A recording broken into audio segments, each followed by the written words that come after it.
আমি চ্যালেঞ্জ করলাম, আমি আবারও চ্যালেঞ্জ করলাম, বুড়ির যে কাটা দেওয়ার ঘটনাটা হাদিস হিসাবে কেউ যদি কোনো সহি হাদিসের রেফারেন্স আমাকে দেখাতে পারেন, যদি দেখাতে পারেন, তাহলে আমি ইউটিউবে বক্তব্য দেওয়া বন্ধ করে দেবো। এইভাবে মিথ্যাচার করে নবীর নামে, নবীর চরিত্র এরকম ছিল না যে কাটা দেয় তাকে ক্ষমা করা, এটা নবীর চরিত্র না। বরং নবীর চরিত্র হলো তার বিরুদ্ধে কবিতা লিখলে তাকে হত্যা করার জন্য গোপনে প্রকাশ্যে ঘাতক পাঠিয়ে তাকে হত্যা করা, এটা হলো নবীর বিধান। আপনারা আমি যে কথাটা বললাম, আমার কথাটা বিশ্বাস যদি করেন, বিশ্বাস করতেই হবে আপনাদের, কারণ হলো আপনারা গুগল সার্চ করলেই বিষয়গুলো পেয়ে যাবেন। আপনারা সার্চ করুন আমি যে আয়াতগুলো বললাম, আয়াতগুলো ঠিক কিনা, আমি যে হাদিসগুলো বললাম ঠিক কিনা, মোহাম্মদ এই খুন খারাপিগুলো করেছে কিনা। যারা খুন করেছে তাদের অপরাধ হলো তারা শুধুমাত্র নবীকে নিয়ে ব্যঙ্গ করে কবিতা লিখতো। এটা কিন্তু আমি বুখারী, মুসলিম, তিরমিজি হাদিসের রেফারেন্সে বলছি, আমি নাস্তিকদের বই থেকে বলছি না। হাদিসেই বলা হয়েছে তারা নবীজিকে নিয়ে ব্যঙ্গ করে কবিতা লিখতো, আর সেজন্য নবীজি ঘাতক পাঠিয়েছেন হত্যা করার জন্য তাদেরকে, এবং হত্যা করেছে। এর নাম হলো নবী মোহাম্মদ। প্রিয় দর্শক, আল্লাহ হলেন সারা পৃথিবীর সৃষ্টিকর্তা। ইসলামের বিধান অনুযায়ী আল্লাহ যা বলেছেন সেই সব কিছু অক্ষরে অক্ষরে, পাই টু পাই পালন করেছেন মোহাম্মদের নিজের দাবি অনুযায়ী। এরপর সারা পৃথিবীর সমস্ত মুসলমানের দায়িত্ব হলো মোহাম্মদ যেভাবে দায়িত্ব দিয়েছেন যে আল্লাহর আদেশ নিষেধগুলো হুবহু অক্ষরে অক্ষরে পালন করা। আসুন আমরা দেখি যে হযরত মুহাম্মদ কি আল্লাহর আদেশগুলো অক্ষরে অক্ষরে পালন করেছেন নাকি করেননি। তার আগে আমরা জানবো যে মুহাম্মদ কোন কোন ক্ষেত্রে আল্লাহর আদেশের লঙ্ঘন করেছেন, কোন কোন আয়াতের লঙ্ঘন করেছেন, সেটা আমি আপনাদেরকে বলছি। কোরআনে একটা আয়াত আছে, সূরা শুরা নামে একটা সূরা আছে, সেই সূরার 40 নম্বর আয়াতে বলা হচ্ছে ওয়া জাযাউ সাইয়্যাতিন সাইয়্যাতুম মিসলুহা ফামান আফা ওয়া আসলাহা ফাআজরুহু আলাল্লাহ ইন্নাহু লা ইউহিব্বুয যালিমিন। অর্থ হলো যে প্রত্যেকটা দুষ্কর্মের বদলা ঠিক সমপর্যায়ের দুষ্কর্ম দিয়ে দিতে হবে বা দেয়া যায়। তবে যে ব্যক্তি ক্ষমা করে দেয় এবং সমাধান করে, সংশোধন করে, সে আল্লাহর কাছে অনেক বদলা পাবে। আল্লাহ কোন জালেম সম্প্রদায়কে পছন্দ করেন না। তারপরে বলছেন ওয়ালা মানিন তাসারা বা'দা যুলমিহি ফাউলাইকা মা আলাইহিম মিন সাবিল। বলা হচ্ছে যে ব্যক্তি নিপীড়নের শিকার হওয়ার পরে সে প্রতিশোধ গ্রহণ করে, সে এর জন্য কোনো তিরস্কৃত হবে না, অর্থাৎ সে এর জন্য কোনো শাস্তি পাবে না। ইন্নামাস সাবিলু আলাল্লাযিনা ইয়াযলিমুনান নাসা ওয়া ইয়াবগুনা ফিল আরদি বিগাইরিল হক। শাস্তি পাবে বা পদক্ষেপ নেওয়া হবে ওই সমস্ত ব্যক্তির বিরুদ্ধে যারা মানুষের উপরে জুলুম করে এবং পৃথিবীতে ফাসাদ এবং বিপর্যয় সৃষ্টি করে, অন্যায় করে। এই আয়াতে বোঝানো হয়েছে যে প্রতিশোধ নেওয়ার অধিকার আছে, তবে ক্ষমা করে দেয়া বেশি উত্তম। সূরা শুরার 40 নম্বর আয়াত। আরেকটা আয়াতে তথাকথিত আল্লাহ বলছেন ওয়া ইন আকাবতুম ফাআকিবু বিমিসলি মা উকিবতুম বিহ। বলছেন যে যদি তোমরা শাস্তি দান করো কোন ব্যক্তি বা সম্প্রদায়কে, তাহলে ওই পরিমাণ শাস্তি দাও যতটুকু তোমাদেরকে শাস্তি দিয়েছে, অর্থাৎ তোমাদেরকে যা শাস্তি দিয়েছে তার চেয়ে বেশি যেন না হয়। তারপরে কি বলা হচ্ছে ওয়ালা ইন সাবারতুম লাহুয়া খায়রুল লিস-সাবিরিন। তবে যদি ধৈর্য ধারণ করো তাহলে এটাই হলো ধৈর্য ধারণকারীদের জন্য উত্তম বিষয়। তারপরে বলছেন মহান আল্লাহ ওয়াসবির ওয়া মা সাবরুকা ইল্লা বিল্লাহি। তুমি ধৈর্য ধারণ করো, শুধুমাত্র আল্লাহর জন্য ধৈর্য ধারণ করো, ধৈর্যটা হবে শুধু আল্লাহর জন্য। ওয়ালা তাহজান আলাইহিম। আর তাদের অসদাচরণের কারণে তুমি দুঃখ পেও না, কষ্ট পেও না, তাদের উপরে কষ্ট নিও না। কাকে বলছেন? মুহাম্মদকে। কোরআন শরীফে যখন কোন সিঙ্গুলার নাম্বার অনুযায়ী কাউকে সম্বোধন করা হয় তখন সেখানে একমাত্র ব্যক্তি হলেন মুহাম্মদ। তারপর বলা হচ্ছে আর তারা যে চক্রান্ত করে সেই জন্য তুমি সংকীর্ণতার মধ্যে থেকো না। ওয়ালা তাকু ফি দাইকিম মিম্মা ইয়ামকুরুন। যে তারা যে চক্রান্তগুলো করে তার বিরুদ্ধে, তার ব্যাপারে তুমি সংকীর্ণতার মধ্যে থেকো না। সূরা নাহলের 126 নম্বর আয়াত আমি পাঠ করলাম। আরেকটা আয়াতে সূরা বাকারায় আল্লাহ বলেন ওয়ালাকুম ফিল কিসাসি হায়াতুন ইয়া উলিল আলবাবি লাআল্লাকুম তাকুন। হে জ্ঞানী সম্প্রদায়, কিসাসের মধ্যে, কিসাস মানে হলো যা অপরাধ করা হয়েছে ঠিক তার সমপরিমাণ, অর্থাৎ চোখের বদলে চোখ, কানের বদলে কান, হাতের বদলে হাত, এরকম শাস্তি দেওয়ার মধ্যে রয়েছে তোমাদের জন্য জীবন। সূরা বাকারার 178 নম্বর আয়াত আমি পাঠ করলাম। আসুন আমরা দেখি আরেক জায়গায় আল্লাহ কি বলেন ওয়া কাতাবনা আলাইহিম ফিহা আন্নান নাফসা বিন নাফসি ওয়াল আইনা বিল আইনি ওয়াল আনফা বিল আনফি ওয়াল উযুনা বিল উযুনি ওয়াস সিন্না বিস সিন্নি ওয়াল জুরুহা কিসাস। আল্লাহ নামক এক কল্পিত প্রাণী বা ব্যক্তি যার অস্তিত্ব নাই, মুহাম্মদ যাকে কল্পনা করেছে, তিনি বলছেন আমি তাদের উপরে অবধারিত করেছি চোখের বদলে চোখ, কানের বদলে কান, নাকের বদলে নাক, এবং যেরকম জখম হবে তার বদলে সমপরিমাণ জখমের বিধান আমি দিয়েছি। সূরা মাইদার 45 নম্বর আয়াত। আরেকটা হাদিসে আছে মুহাম্মদ বলছেন সিলমান কাতাবাকা। যে তোমার সাথে সম্পর্ক নষ্ট করে তুমি তার সাথে সম্পর্ক জোড়া লাগাও। ওয়াগফু আম্মান যালামাকা। যে তোমার উপরে জুলুম করে তাকে তুমি ক্ষমা করে দাও, অর্থাৎ তোমাকে যে অত্যাচার করে তাকে তুমি ক্ষমা করে দাও। ওয়া আহসিন ইলা মান আসা ইলাইকা। আর যে তোমার সাথে দুর্ব্যবহার করে তুমি তার সাথে উত্তম ব্যবহার করো। আপনারা তখন আমার কথা শোনার পরে বুঝেছেন আল্লাহ এবং তার নবী কত দয়ালু, কত সুন্দর কথা আল্লাহ তাআলা বলেছেন যে কোন ব্যক্তি তার যে পরিমাণ সে জুলুমের শিকার তার চেয়ে বেশি সে বদলা নিতে পারে। পারবে না। আসুন আমরা এবার দেখি নবী মোহাম্মদকে নিয়ে যারা কবিতা লিখেছিল, কাব বিন আশরাফ, আবু রাফে, তারপরে হলো আবু আফাক, আসমা, এরকম ভাবে আরো যে সমস্ত মানুষেরা নবী মোহাম্মদকে নিয়ে কবিতা লিখেছিল তাদের সাথে তিনি কি আচরণ করেছেন। তিনি তাদেরকে হত্যা করার জন্য ঘাতক পাঠিয়েছেন, ঘাতক দিয়ে তাদেরকে হত্যা করেছে এবং নবী মোহাম্মদের আদেশ ক্রমে ঘাতকরা যেমন আসমাকে হত্যা করেছে, বাচ্চাকে দুধ পান করা অবস্থায় বাচ্চাকে ছুটিয়ে নিয়ে তাকে হত্যা করলো। এই সমস্ত লোকের একমাত্র দোষ ছিল যে তারা নবী মোহাম্মদের নামে কবিতা লিখত এবং সেই কবিতায় তাকে ব্যঙ্গ করত। আচ্ছা, এই যে আয়াতটা বলা হলো যেখানে আল্লাহ তাআলা বলছেন যে তোমরা যে পরিমাণ নিপীড়নের শিকার হও তার সমপরিমাণ বদলা দেওয়া তোমাদের জন্য বৈধ। মোহাম্মদকে কবিতা লিখে ব্যঙ্গ করেছে, মোহাম্মদের কি উচিত ছিল না আরো কবিতা লিখে কাব আশরাফ বা আবু আফাক বা আসমা তাদেরকে প্রতিবাদ করা? তাহলে কি মোহাম্মদ এখানে আল্লাহর হুকুম লঙ্ঘন করে নাই? আপনাকে আল্লাহ বলেছেন যে চোখের বদলে চোখ, যদিও এটা বড় বড় আইন, কিন্তু তারপর মানলাম তর্কের খাতিরে চোখের বদলে চোখ। তো সে চোখের বদলে চোখ না, চোখের বদলে কল্লা, বিষয়টা কেমন হয়ে গেল না? লিখছে কবিতা, জবাব আসছে তরবারির ভাষায়। তারপরে আবার আল্লাহ বলছেন যে চোখের বদলে চোখ বা তোমরা যে জুলুমের শিকার হও, যেমন সূরা শুরার মধ্যে বলা হয়েছে, তবে সূরা নাহলের মধ্যে বলা হচ্ছে ওয়ালা ইন সাবারতুম লাহু খায়রুল লিস-সাবিরিন, বদলা না নিয়ে, প্রতিশোধ না নিয়ে যদি ক্ষমা করে দাও সেটাই বেশি উত্তম। তাহলে মোহাম্মদ কি করলো? তাকে নিয়ে বানিয়েছে কবিতা, সে জবাব দিল তরবারি দিয়ে। আপনারা অনেক সময় নবী বাংলাদেশে বা সারা বিভিন্ন জায়গায় বক্তারা ওয়াইজরা নবীর গুণাবলী বর্ণনা করতে করতে বলেন বুড়ি নবীকে কাটা দিত, আর নবী সেই বুড়িকে কোনোদিন শাস্তি দেন নাই, বুড়ি অসুস্থ হলে সেখানে নবীজি তাকে দেখতে গিয়েছেন, তার জন্য দোয়া করেছেন। এটা কোনো হাদিস না, এটা হলো মেড ইন বাংলাদেশ। এই হাদিসটা মেড ইন সৌদি আরব না, এই হাদিসটা মোহাম্মদ এরকম কোনো ঘটনা ঘটায়নি, এটা মেড ইন বাংলাদেশ হাদিস। বাংলাদেশের ওলামায়ে আলেমরাই এই হাদিস দিয়ে মানুষের হৃদয়কে বিগলিত করে ওয়াজ মাহফিলে বলে। আমি চ্যালেঞ্জ করলাম, আমি আবারও চ্যালেঞ্জ করলাম, বুড়ির যে কাটা দেওয়ার ঘটনাটা হাদিস হিসাবে কেউ যদি কোনো সহিহ হাদিসের রেফারেন্স আমাকে দেখাতে পারেন, যদি দেখাতে পারেন তাহলে আমি ইউটিউবে বক্তব্য দেওয়া বন্ধ করে দেবো। এইভাবে মিথ্যাচার করে নবীর নামে, নবীর চরিত্র এরকম ছিল না যে কাটা দেয় তাকে ক্ষমা করা, এটা নবীর চরিত্র না। বরং নবীর চরিত্র হলো তার বিরুদ্ধে কবিতা লিখলে তাকে হত্যা করার জন্য গোপনে প্রকাশ্যে ঘাতক পাঠিয়ে তাকে হত্যা করা, এটা হলো নবীর বিধান। আপনারা আমি যে কথাটা বললাম, আমার কথাটা বিশ্বাস যদি করেন, বিশ্বাস করতেই হবে আপনাদের, কারণ হলো আপনারা গুগল সার্চ করলেই বিষয়গুলো পেয়ে যাবেন। আপনারা সার্চ করুন আমি যে আয়াতগুলো বললাম আয়াতগুলো ঠিক কিনা, আমি যে হাদিসগুলো বললাম ঠিক কিনা, মোহাম্মদ এই খুন খারাপিগুলো করেছে কিনা। যারা খুন করেছে তাদের অপরাধ হলো তারা শুধুমাত্র নবীকে নিয়ে ব্যঙ্গ করে কবিতা লিখতো। এটা কিন্তু আমি বুখারী, মুসলিম, তিরমিজি হাদিসের রেফারেন্সে বলছি, আমি নাস্তিকদের বই থেকে বলছি না। হাদিসেই বলা হয়েছে তারা নবীজিকে নিয়ে ব্যঙ্গ করে কবিতা লিখতো, আর সেজন্য নবীজি ঘাতক পাঠিয়েছেন হত্যা করার জন্য তাদেরকে, এবং হত্যা করেছে। এর নাম হলো নবী মোহাম্মদ। মুসলিম দার্শনিক গবেষক যারা আছেন তারা বলেন ইসলাম হলো কমপ্লিট কোড অফ লাইফ, অর্থাৎ পরিপূর্ণ জীবন ব্যবস্থা। কিন্তু আমি বলি ইসলাম হলো কনফ্লিক্ট কোড অফ লাইফ, সাংঘর্ষিক জীবন ব্যবস্থা। ইসলামের মধ্যে নবী মোহাম্মদ কখনো হাত বেঁধেছেন বুকে, কখনো নাভির উপরে, কখনো নাভির নিচে, এক এক সময় এক একটা করেছে। যার কারণে পৃথিবীতে 4টা মাযহাব, মাযহাবের বাইরে আছে লা মাযহাবি, এই মতবাদ সেই মতবাদ, এই তন্ত্র সেই তন্ত্র, এরকম অনেক কিছু মুসলমানদের মধ্যে আছে। কেন আছে?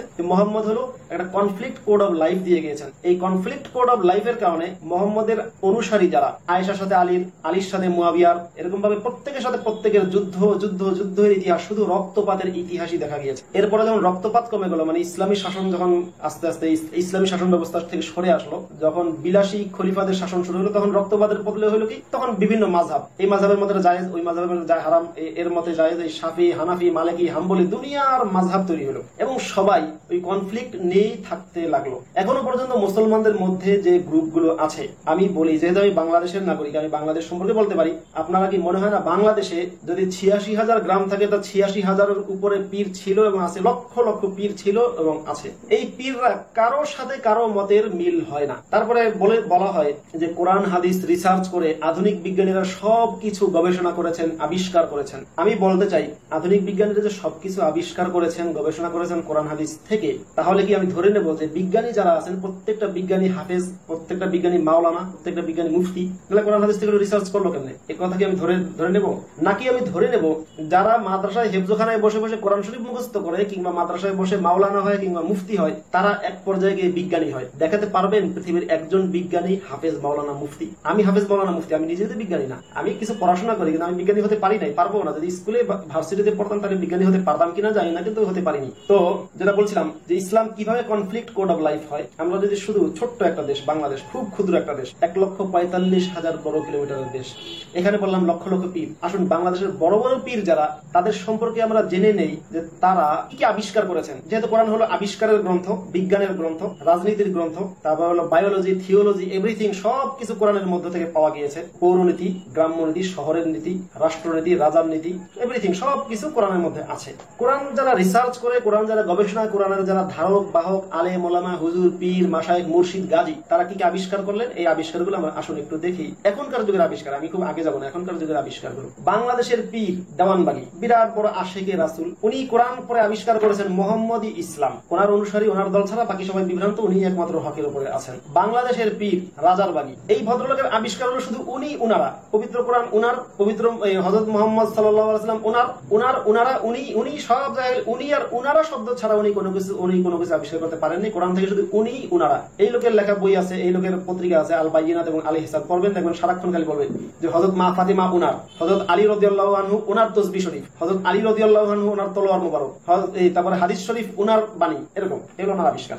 হিজবুত তাওহীদ নামে একটা দল আছে, ভদ্রলোকের আবিষ্কার, বাইজিদ খান পন্নীর আবিষ্কার হলো যে দাজ্জাল হলো ইহুদি খ্রিস্টান সভ্যতা, এটাই আবিষ্কার। আর একটা আবিষ্কার করেছেন ইসলামকে বলেন ইসলাম, ইমামকে বলেন ইমাম, এই সবকিছুকে একার দিয়ে বলেন ইসলাম হলো ইমাম, ইসলাম হলো ইসলাম, আর ইমাম হলো ইমাম, এটাই ওনার আবিষ্কার। বিরাট একটা জিনিস আবিষ্কার করে ফেলেছে। হিজবুত তাওহীদ নামে, হিজবুত তাহরীর নামে একটা দল আছে, ওনারা বিরাট কিছু আবিষ্কার করে ফেলেছে। রাতের অন্ধকারে কিছু যুবক পোলাওয়ান, ইউনিভার্সিটি পড়া উটকো পোলাওয়ান হুট করে গিয়ে একটা এলাকায় পোস্টার করে যে বাংলাদেশের সেনাবাহিনী, দেশপ্রেমিক সেনাবাহিনীকে আহ্বান জানাচ্ছি সরকারকে উৎখাত করে খেলাফতের মাধ্যমে ইসলামী রাষ্ট্র কায়েম করা। বিরাট একটা আবিষ্কার করে ফেলেছেন, রাত্রেবেলা গোপনে গিয়ে পোস্টারিং করা। বাংলাদেশের বড় বড় যারা কোরআনের গবেষক, তাদের আবিষ্কার দেখেন। হেফাজতে ইসলাম বিরাট আবিষ্কার করেছে, নাস্তিকদের ফাঁসি চাই। কোরআন পরে আবিষ্কার করেছেন নাস্তিকদের ফাঁসি চাই। সৌদি আরব বা সালাফিপন্থী যারা দরবেশ আছেন এবং তাদের যারা বাংলাদেশের সৌদি টাকা খেয়ে মতিউর রহমান মাদানী, আব্দুর রাজ্জাক বিন ইউসুফ এবং সৌদি বিভিন্ন সংস্থা যারা আছে, তারা সৌদি টাকা খেয়ে তারা বলে কি কবর পূজা করা হারাম, কবর পূজা করা যাবে না, কবরকে সিজদা করা যাবে না, পীর বলতে কিছু নেই, সবকিছু আল্লাহকে সিজদা করতে হবে। বিরাট আবিষ্কার করে ফেলেছেন, বিরাট আবিষ্কার। এভাবে করে দেখা যাবে তাদের আবিষ্কার সমূহ আমরা যদি দেখি, বিরাট বিরাট আবিষ্কার। কুতুববাগী দরবার শরীফের পীর বাবাজি আছে, ওনার আবিষ্কার যে পীর সাহেবের দরবারে গেলে হাদিয়া ছাড়া যাওয়া যাবে না, এটা ওনার বিরাট একটা আবিষ্কার। কোরআন পড়ে যে কি আবিষ্কারটা করেছেন ওনারা। চন্দ্রপুরের একটা আবিষ্কার আছে, চন্দ্রপুরী আবিষ্কার করেছেন তাসাউফের গুড় তত্ত্ব, নিগুড় তত্ত্ব। জাকির মঞ্জিল, বিশ্ব জাকির মঞ্জিল 1800 পীর সাহেবের আবিষ্কার করেছেন। বিশ্ব অলি খাজা বাবা ফরিদপুরি জিন্দাবাদ, বিরাট আবিষ্কার। কোরআন পড়ে যে কি আবিষ্কারটা করেছে। মাইজ ভান্ডারীর পীর সাহেবের আবিষ্কার করেছেন, ওনাদেরকে বলা হয় ডিজিটাল পীর সাহেব, ওনাদের মধ্যে এমপিও আছে। মাইজ ভান্ডারী পীর সাহেবদের আবিষ্কার তরিকত ফেডারেশন, নকশবন্দিয়া, মোজাদ্দেদিয়া, কাদেরিয়া, চিশতিয়া, সাবেরিয়া, মাহবুবিয়া, সুবহানিয়া তরিকা, এরকম বহু তরিকা আছে বাংলাদেশে। এই যে তরিকা আবিষ্কার, ইমাম আবিষ্কার, উনারা আবিষ্কার, মোহাম্মদ ইসলাম আবিষ্কার। বলেন বিজ্ঞানী আইনস্টাইন, বিজ্ঞানী স্টিফেন হকিং, বিজ্ঞানী নিউটন, তাদের চেয়ে কোনো অংশে কমেরা কি আবিষ্কারটাই না করে ফেলেছে। হিজবুত তাওহীদের ইমাম সাহেব, ইমাম তো না ইমাম, বাইজিদ খান পন্নী আবিষ্কার করে ফেলেছেন যে ইসলামকে ইসলাম বলতে হবে, ইমামকে ইমাম বলতে হবে। কি সুন্দর আবিষ্কার। আপনারা যদি একটু খোলা চোখে তাকান বাংলাদেশ এবং সারা বিশ্বে, দেখবেন মুসলিম এই সমস্ত স্কলার, এই সমস্ত গবেষক, এই সমস্ত বিজ্ঞানীদের যে আরো কত আবিষ্কার আছে, কত কিছু আবিষ্কার করেছে। এই আবিষ্কারগুলো দেখলে আপনারা শ্রদ্ধায় মাথা নত করে সুবহান আল্লাহ, আলহামদুলিল্লাহ বলতে বাধ্য হবেন। দেওয়ানবাগী পীর সাহেব, উনি রোহিঙ্গাদের বিষয়ে আল্লাহর সাথে পরামর্শ করে, ওনার ছেলে মেয়েরাও আল্লাহর সাথে সবসময় পরামর্শ করে। ইরাকে হামলা যখন হয়, তো দেওয়ানবাগী আল্লাহ কাছে বলে আল্লাহ আমি কিছু করবো নাকি? আল্লাহ বলে না, তুই কিছু করিস না, তুই থাম, কিছু করিস না। হ্যাঁ, রোহিঙ্গাদের যখন হামলা হয়, বার্মার বৌদ্ধ সরকার যখন হামলা করে, তখন আল্লাহ কিছু করবো নাকি? না, তুই কিছু করিস না, তুই করলে তো সর্বনাশ হয়ে যাবে, একবার সুজি টুজি সব একবার শুয়ে শেষ হয়ে যাবে, তুই কিচ্ছু করিস না। এনাদের বিরাট যে আবিষ্কার, আবার ওনারা ভবিষ্যৎবাণীও করতে পারে, বিরাট ভবিষ্যৎবাণী। এই জন্য দেখবেন তাদের অনুসারে যে নেই তা না। আমি তো শুধু কয়েকজনের নাম বললাম, আমি সবারটাও তো বিস্তারিত জানি না। এই যে হাজার হাজার পীর আছে, এই সমস্ত পীরদের হাজার হাজার মাযহাব, পীর, এর মধ্যে সৌদি সালাফিপন্থী আছে, এরা যে কি আবিষ্কার গুলো করেছে, বিজ্ঞানের আবিষ্কার, সে আবিষ্কারের কথা শুনলে, পড়লে, দেখলে আপনাদের মাথা খারাপ হয়ে যাবে। থাকুক কোরআনের আবিষ্কার, কোরআন আরো বেশি আগে যাক, আরো আবিষ্কার করতে থাকুক, আরো অনেক নতুন নতুন জিনিস আমরা দেখতে পারবো, হয়তো অপেক্ষা করতে হবে। প্রিয় দর্শক, মুমিনরা সবসময় বলে থাকেন যে মুহাম্মদ হলেন শেষ নবী। কোরআনেও তাই আছে। কোরআনে বলা আছে মা কানা মুহাম্মাদুন আবা আহাদিম মির রিজালিকুম ওয়ালাকিন রাসূলুল্লাহি ওয়া খাতামান নাবিয়্যিন। বলা আছে তোমাদের কোনো পুরুষের বাবা মুহাম্মদ নন, বরং তিনি আল্লাহর রাসূল এবং শেষ নবী। হাদিসে আছে মুহাম্মদ বলেন আনা খাতামুন নাবিয়্যিন ওয়ালা নাবিয়্যা বা'দি, তিনি বলেন যে আমি শেষ নবী এবং আমার পরে কোনো নবী নেই। কথাটা আসলে ঠিক। কারণ হলো বর্তমানে সারা বিশ্বে নাস্তিক, আপনারা যাদের নাস্তিক বলেন, নাস্তিক এবং ইসলাম বিরোধীদের তৎপরতা এত বেশি, ধর্ম বিরোধীদের তৎপরতা এত বেশি, নতুন করে কারো নবী হওয়ার সুযোগ নেই। অতএব মুহাম্মদ যে শেষ নবী এটা শিওর। এবং ইসলাম যে পৃথিবীর শেষ ধর্ম, যে ধর্মকে এখন পেরেক মারতে মারতে এই ধর্মকে চাঁদের দেশে পাঠানো হবে, এই ধর্মকে নরকে পাঠানো হবে, ইসলাম হলো সেই ধর্ম যে ধর্মের দ্বারা সকল ধর্ম শেষ হয়ে যাবে। কারণ ইসলাম শেষ ধর্ম, মোহাম্মদ শেষ নবী, এই কথাটার সাথে আমি পুরো একমত। আপনারা জানেন যে খ্রিস্ট ধর্ম 1500 শতাব্দীর সময় থেকে খ্রিস্ট ধর্ম ডিস্ট্রয় হওয়া শুরু হয়েছে এবং খ্রিস্ট ধর্ম আস্তে আস্তে খ্রিস্ট ধর্মের প্রভাব কমে গিয়েছে। রিফর্ম করে তারা ধর্মটাকে টিকিয়ে রেখেছে। যদি রিফর্ম না করতো তো খ্রিস্ট ধর্ম ধ্বংস হয়ে যেত। তো ইসলাম ধর্মের কিন্তু বর্তমানে 1500 শতকের কাছাকাছি সময় চলে। তা খ্রিস্ট ধর্ম যেরকম যীশু খ্রিস্টের 1500 বছর পরে ধ্বংস হয়েছে বা কিংবা সেটা রিফর্ম হয়েছে বা সেটা ধর্মের অ্যাক্টিভিটিস গুলো অফ হয়ে গিয়েছে, ইসলাম ধর্মেরও সেই 1500 শতক থেকে এখন ইসলাম ধর্মের পতন শুরু হয়েছে এবং দেখা যাবে আজ থেকে হয়তো 200-100 বছর পরে ইসলাম নামক ধর্মটা জাদুঘরে চলে যাবে, কোরআন নামক ধর্মগ্রন্থটাও জাদুঘরে চলে যাবে, আমি এটা নিশ্চিত। তারপরে আপনারা অনেক সময় বলে থাকেন যে কোরআনের যখন কোনো বর্বরতার আয়াত বা খুন খারাপের আয়াত, হাদিসের যে বর্বরতার ঘটনাগুলো আছে এই সম্পর্কে আপনারা মুমিনরা বলে থাকেন যে এগুলো সে যুগের প্রেক্ষাপটে এরকম ছিল, সে যুগটা এরকম ছিল, সেই যুগে এরকম এরকম। তা ঠিক আছে, আমি আপনাদের সাথে একমত হতে রাজি আছি যদি আপনারা কোরআনের খুন খারাপের আয়াতগুলো এবং হাদিসের যে খুন খারাপের অধ্যায়গুলো আছে সেগুলো তাহলে বাদ দিয়ে দিন, যে সেটা সে যুগে ছিল সেটা এই যুগে অচল, সুতরাং এটা বাদ। অনেক সময় বলে থাকেন যে সে যুগে যুদ্ধ চলতো অনেক, তা রণসঙ্গীত বা যুদ্ধের সঙ্গীতগুলো বা যুদ্ধের আয়াতগুলো হাদিসগুলো এটা সেই যুগে চলেছে, এটা প্রয়োজন ছিল। সাহাবীদেরকে উৎসাহ দেওয়ার জন্য যুদ্ধের আয়াতগুলো আল্লাহ নাজিল করেছেন। তা ভালো কথা, সেই যুগে যুদ্ধ চলেছে, জেহাদ চলেছে, সাহাবীদেরকে উৎসাহ দেওয়ার জন্য জেহাদের আয়াত এবং হাদিসগুলো নাজিল করার দরকার হয়েছে বা বলার দরকার হয়েছে। তো এই যুগে তো যুদ্ধ জেহাদ চলছে না, এই যুগে এগুলো পড়ার দরকার, এগুলো তাহলে বাদ থাকুক, আপাতত এগুলোকে বাদ দিয়ে দিন না, কিন্তু আপনারা তা বাদ দেবেন না। এরপর যখন কোনো জঙ্গি হামলা হয় তখন আপনারা বলেন যে এটা হলো ইসলামের অপব্যাখ্যা দিয়ে ভুল কাজ করা হয় বা এটা সঠিক না, এটা ইসলামে নেই জঙ্গি হামলা। কিন্তু আমরা দেখি যে ইসলামে জঙ্গি হামলা এবং জঙ্গিবাদের পুরো সমর্থন করা আছে, কারণ নবী মোহাম্মদ পৃথিবীর অন্যতম শ্রেষ্ঠ বা শ্রেষ্ঠ জঙ্গি বলা যায়। এখন জঙ্গি আয়াতগুলো আপনারা বাদ দিয়ে দিন, জঙ্গিবাদের হাদিসগুলো আপনারা বাদ দিয়ে দিন, কিন্তু সেটাও বাদ দেবেন না, আবার বলবেন এগুলো ইসলামেও নেই। এটা কেমনে হয়? আমরা তো পরে দেখি ইসলামে আছে। এটা শুধু আমরা না, যে কোনো ব্যক্তি পড়লেই পাবে যে নবী মোহাম্মদ কিভাবে খুন খারাপি করেছেন, গুপ্ত ঘাতক পাঠিয়ে হত্যা করেছেন। আপনারা সবসময় এগুলোকে বলেন কি এগুলো সে যুগের প্রেক্ষাপটে। এমনকি যদি বলে যে 6 বছরের শিশুকে কেন তিনি বিয়ে করলেন, তখনও বলেন এটা সে যুগের প্রেক্ষাপটে এরকম ছিল, আসলে সে যুগে এটাকে কিছু মনে করা হইতো না। রবীন্দ্রনাথ ঠাকুরও একবারে শিশু বয়সের একটা মেয়েকে বিয়ে করেছে, রবীন্দ্রনাথ ঠাকুরের দাদাও 6 বছর বয়সের একটা মেয়েকে বিয়ে করেছে, এটা তো খুব বেশি কোনো বড় বিষয় না। তাহলে আমি বলবো সেই যুগে ছিল, এই যুগে এগুলো অচল। এটা কি আপনারা বলতে চান? যদি বলতে চান তাহলে সারা বিশ্বের সব আলেমরা, হুজুররা, মোল্লারা ফতোয়া দেন যে ঠিক আছে ওটা ওই যুগে ছিল, নবী মোহাম্মদ 6 বছর বয়সে বিয়ে করেছে, এই যুগে 6 বছর বয়সের কোন বালিকাকে বা 10 বছর বয়সের কোন মেয়েকে বিয়ে করা জায়েজ নাই, এই ফতোয়াটাকে আপনারা দিতে রাজি আছেন? তা তো দেবেন না। তাহলে কেন সে যুগে ছিল? আসলে কি আপনাদের এটা ভণ্ডামি। সে যুগে ছিল, এই যুগে অচল, এই কথাটা বলছেন না, শুধু বলেন কি সে যুগে ছিল। যেমন জেহাদের যে আয়াতগুলো, যুদ্ধের যে আয়াতগুলো, যুদ্ধের যে হাদিসগুলো, খুন খারাপের যে হাদিসগুলো, নবী মোহাম্মদের বিভিন্ন অপকর্ম, এই সব কিছুর বিষয় বলেন সে যুগে ছিল, সে যুগে এরকম না হলে হইতো না, সে যুগে এটাই ছিল পদ্ধতি, সবই ঠিক আছে, এগুলো যে বলছেন এই যুগে অচল, এই কথাটা কেন বলছেন না? গুপ্ত ইসলামের কেউ বিরুদ্ধাচরণ করলে, নবীকে নিয়ে কটূক্তি করলে গুপ্ত ঘাতক পাঠিয়ে নবী নিজে হত্যা করিয়েছেন, সেটাকে এই যুগে অচল? স্পষ্ট করে বলুন আপনারা, সেটা অচল কি অচল না? 6 বছরের শিশুকে বিয়ে করা এটা সে যুগে ছিল, নবী মোহাম্মদ তাই করেছে। রবীন্দ্রনাথ ঠাকুরও 10 বছর না 11 বছর বয়সের এক বালিকা বিয়ে করেছে। তো এখন এই যুগে কি 6 বছর বয়সের বালিকা বিয়ে করা অচল? স্পষ্ট করুন আপনারা আপনাদের অবস্থান। এবার আপনারা অনেক সময় কথা প্রসঙ্গে বলে থাকেন যে রবীন্দ্রনাথ ঠাকুর, বঙ্গবন্ধু কিংবা মহাত্মা গান্ধী তারা যদি এই কাজ করে তা নবী মোহাম্মদ করলে দোষ কি? তারা যদি এটা করে বা অমুক মহৎ মানুষ অল্প বয়সে বিয়ে করেছেন, এটা করলে দোষ কি? এটা এগুলো বলে থাকেন। আচ্ছা বলুন তো, তারা কি কোনো নবী? আর তারা কি বলেছেন যে আমাদের এই আদর্শটা একবারে পৃথিবীর শেষ পর্যন্ত চলমান, নবী মোহাম্মদ যেভাবে বলেছেন? এটাকে তারা বলেছেন? এটা তারা বলেননি। তারপরে যখন নবী মোহাম্মদের বর্বরতার বিষয়গুলো নিয়ে আলোচনা করি তখন বলেন হিটলার তো এত লক্ষ মানুষ খুন করেছে, স্টালিন তো এত লক্ষ মানুষ খুন করেছে, মাও সেতুং তো এত লক্ষ মানুষ খুন করেছে, এই তুলনা করেন। তাহলে কি এই তুলনা করে আপনারাই প্রকারান্তরে বুঝিয়ে দিচ্ছেন যে হিটলার, মাও সেতুং এবং স্টালিন এদের সমকক্ষ মোহাম্মদ, তাদের কাতারে? আপনারা এই কথা বুঝাচ্ছেন যে হিটলার একটু বেশি পর্যায়ের ভয়ঙ্কর খুনি আর মোহাম্মদ করেছেন তো কম খুন। উনি বনু কুরাইজার মাত্র 600 লোককে খুন করেছেন আর অন্যান্য বিভিন্ন যুদ্ধে কি খুন করেছেন, যার টোটাল সংখ্যা হিটলারের একার সমান হবে না। তাহলে এই কথা বুঝাচ্ছেন হিটলার বড় খুনি, মোহাম্মদ ছোট খুনি, এই কথা বুঝাতে চাচ্ছেন? আপনারা একটু চিন্তা করুন। এই চিন্তাটা যারা আমার দর্শক আছেন, মুমিন দর্শক হন আর এক্স মুসলিম দর্শক হন, সবাই একটু চিন্তা করুন। ভালো থাকবেন সবাই।